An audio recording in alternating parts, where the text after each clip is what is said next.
Good morning and welcome to you all who have joined us for this interview. I'm Bernard Zimmerman. I chair the Nevada County Historical Landmarks Commission, which was created by the Board of Supervisors in 1968. And one of our missions is to promote Nevada County history. And one of the ways we do that is we interview people who have been involved in making our history. And we do this at the Lyman Gilmore Junior School, which has their own sort of internal, it was a GNet, I believe, video operation under the direction of Scott Mills, the teacher. And today's production is all done entirely by students. The producer is Jesus. Jordan is on the audio. Hayden will be editing this. And on the cameras are Michael and Boaz. So thank you all very much for doing this. The video will be publicly available on our YouTube channel, which can be accessed from our website, NevadaCountyLandmarks.com. It can also be accessed, it'll eventually be deposited with the Searles Historical Library, and it can be accessed from their website. And this morning, I'm going to be interviewing John Christensen, who is the director of the Nevada County Railroad Museum. So welcome, John, and thank you for agreeing to do this. So maybe you can, let's start off by just giving us some background on yourself. Where were you born? Well, I was born in Richmond, California, in 1948. And where'd you go to school? Well, elementary school, St. Paul's, which was a Catholic school in San Pablo, and then Richmond Union High School, and then also Contra Costa College, and graduated as a registered nurse there, and then went to Sonoma State University for the upper division, public health and community health. And I'm just curious, you came to Nevada County, I think you said in 1981? Yes, physically moved here in 81. Physically moved here. Yes, physically. But emotionally, you were here much earlier, right? Yes, I was. What brought you up here? Well, I started coming up here in 1962 with my family. We would camp just below Downeyville in Indian Valley, and we'd spend 2 weeks, and it became a tradition to come up every year. And of course, we'd sometimes come to Nevada City on Sundays to go to church, and I just grew to love the area, so I always wanted to come up here. What did your parents do? My dad was a carpenter. He was actually a foreman for overall construction company. So after schooling, what did you do? When I graduated, I took a reserve commission as an Army nurse officer, and I had previous experience during the Vietnam War. I was in the Army for 3 years. Not in Vietnam. I ended up in Turkey for a year and a half. But, the Cold War. Turkey's a nice place to be. Yeah, it was okay. Yeah, particularly in that time. But yes. So and then worked as a reserve officer, and then worked mainly in emergency rooms. Did you ever work for a railroad? No. Wow. So what got you interested in railroading? Well, being born and raised in Richmond, I was actually, as a young child, was in what they call the Iron Triangle of Richmond, which meant that there were 2 railroads running on either side of us. One was the Santa Fe and the other the Southern Pacific Railroad. And so one of the lines was just a half block behind our house. So as a child, I'd hear the trains coming and I'd take off. Now, some people watching this video may not know much about the Nevada County Narrow Gauge Railroad. So perhaps you can give us some background about that before we get into the Railroad Museum. Well, Nevada County Narrow Gauge Railroad was established in 1874. I mean, that's when they started construction, and it was construction completed in 1876. It was a 22-mile long what I call short line railroad, running from Colfax to Grass Valley to Nevada City, which was the terminus. The reason they built a railroad here was because of the mines. You know, when it started out up here, it's mostly placer mining, you know, and then the next thing you know, they're burrowing deep into the earth, and then they need heavy equipment like water pumps and air pumps and all the other equipment that goes along with deep rock mining. And so they needed a railroad to haul these items up here. And before that, you know, the road between Auburn and Grass Valley could take you several days during inclement weather. So, you know, the roads were not that great. So. I imagine they also used it to haul the gold out. Oh, they did. Yeah. And And probably never had a. Did you ever have a railroad robbery? Did you know of? railroad was never robbed, to the best of my knowledge. So. And the narrow gauge also got very important for the agricultural industry. Of course, yeah. Chicago Park was a big agricultural area, particularly apples and pears. and pears. Yeah, and so we have that a display at the Railroad Museum, the Transportation Museum. The packing shed, at least the last version of it in Chicago Park, still standing. Yeah. And of course, the train used to pull up right next to it, and then they would bring everything over to Colfax and put it on the Transcontinental, ice it down, and next thing you know, you were in New York selling Chicago Park pears and apples. Yeah, it's one of the few structures that have survived along the railroad. Now, the Kidder family was very involved with the railroad. Can you tell us something about them? Well, John Kidder, he actually surveyed the railroad for the Coleman brothers, who were actually instrumental in getting the railroad organized. And They were two of the principal investors, as I recall. yes, and but it was a joint effort between business people from both Grass Valley and Nevada City. So it was a joint effort. And then Kidder ran the railroad for a while. Then later, Kidder was able to obtain control of the railroad, you know, by having majority stock in the buying majority stock in the railroad. And then he passed away around 1901. You know, he suffered from diabetes, and his wife's Sarah Kidder, who was very, of course, well known. You know, they were up here. They were at the center of a social network, I would say. The Civic Improvement Club of Grass Valley, as I remember. Exactly. So she ended up being one.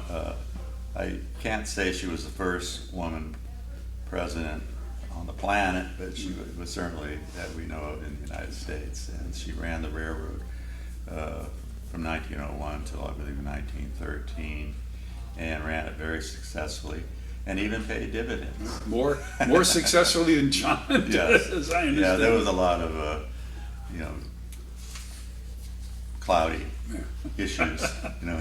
When was the narrow gauge shut down?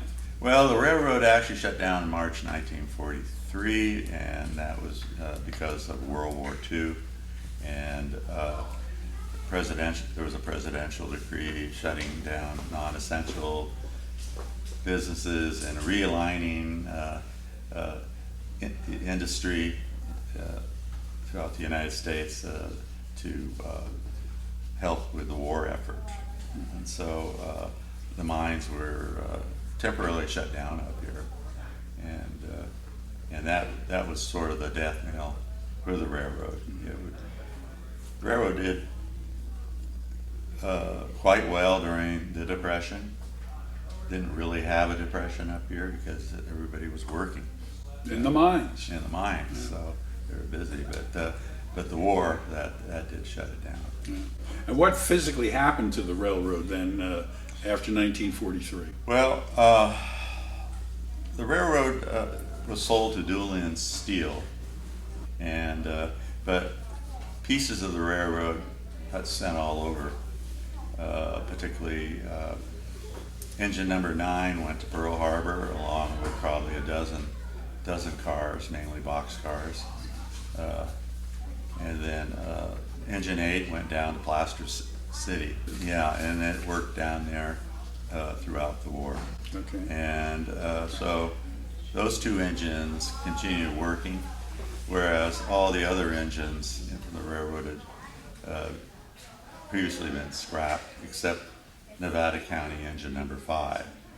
Number 5 left before the war, was excess at the time in 1940, and it was purchased by Review Studios, which later became Universal Studios.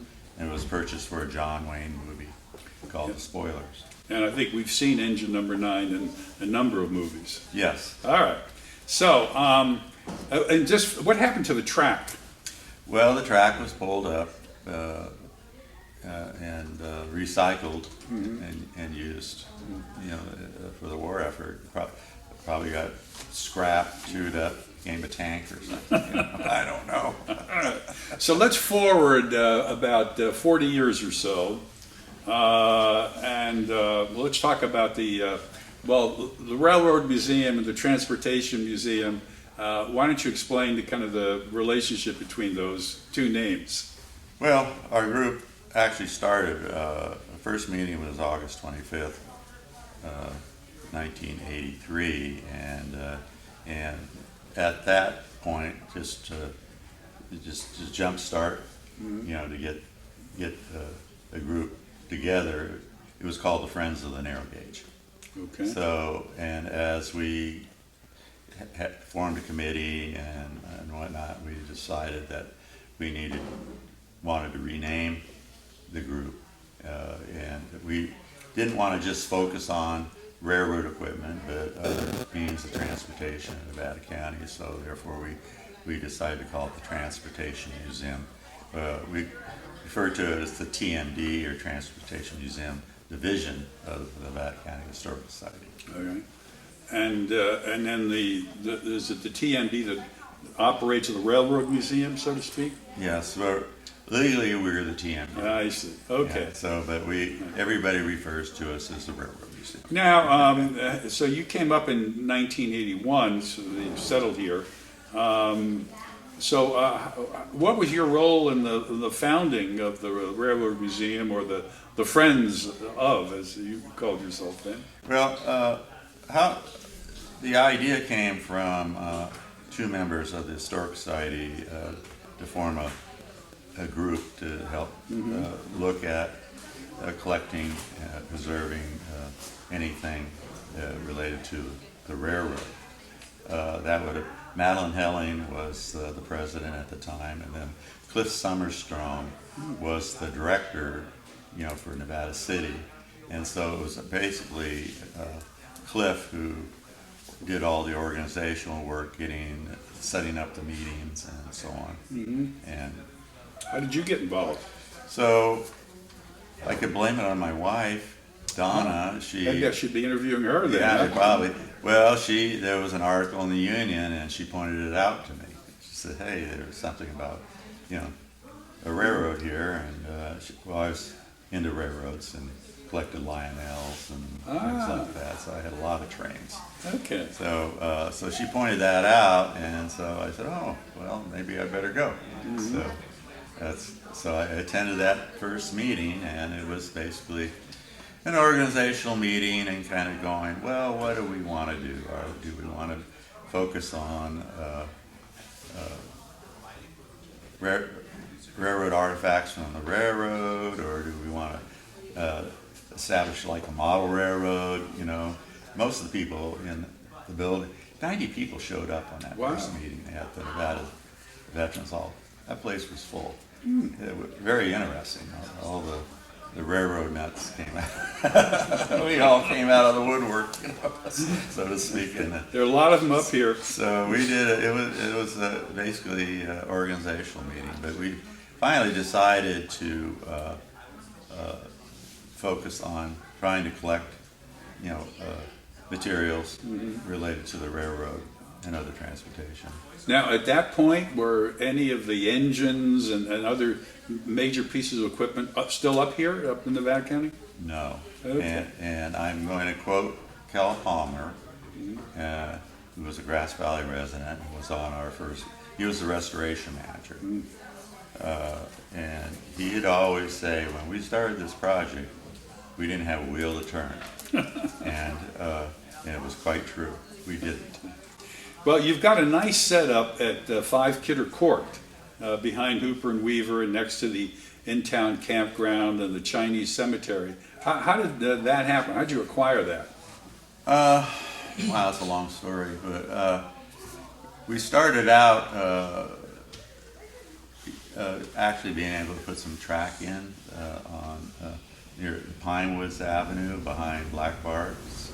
Oh, okay. Yeah, and there was about 800, he had about probably 600 feet of right-of-way in there, so we actually put track in there, and we're trying, I was trying to extend the railroad to Railroad Avenue, and so we were working with the city on trying to do that. But we ran into problems with some of the local neighbors, and basically we were trying to annex, the city was trying to annex that property to the city so that we could get control of it. But this whole thing went to what, the LAFCA Oh, yeah. level. Local area, local something formation. Commission, yeah, so, and we lost by a vote. They couldn't make us take the track out. They said you couldn't store any railroad equipment on it. So you got, by this time, the Northern Queen Inn, the Ramey family, Mr. Roy Ramey Sr., was supporting us, and I was looking for a place to move the equipment, so he leased us a spot behind his back meadow where we were able to temporarily relocate our cars. So, and then he became interested in the railroad project, and we already had the rail and hardware and equipment available to us. So he decided to start laying track on the Northern Queen and setting up a little operation there. So that started around 1991, and then it slowly evolved to a point where he wanted to extend the railroad up to where the in-town campground now is located behind the museum. And we were looking to acquire that property for a museum, and he said, well, do you support us getting this property and having Nevada City annex it to the city, then we'll donate 2 or 3 acres to you, so you can build your museum. And I said, well, that sounds good to me. And so with the help of Burl Robinson, as this progressed, he was the city manager of Nevada City. We worked together on this. We were able to actually get a physical building. It's there now. We got the property, and then there was federal funds, T funds, Transportation Enhancement Act funds available to the county. They had like $1 million available to them, and so we got the lion's share out of 10 organizations. We got $392,000, and then the rest of it came from Parks and Recreation money, and also Nevada County Historical Society. Came out to be about a $600,000 project. And when did the museum actually open? Opened for business was, I would say, May 2003. What are some of the things that the Railroad Museum is, well, first of all, so you've got the museum building, and then why don't you tell us a little bit about what's behind the museum and some of the other things that are on the property?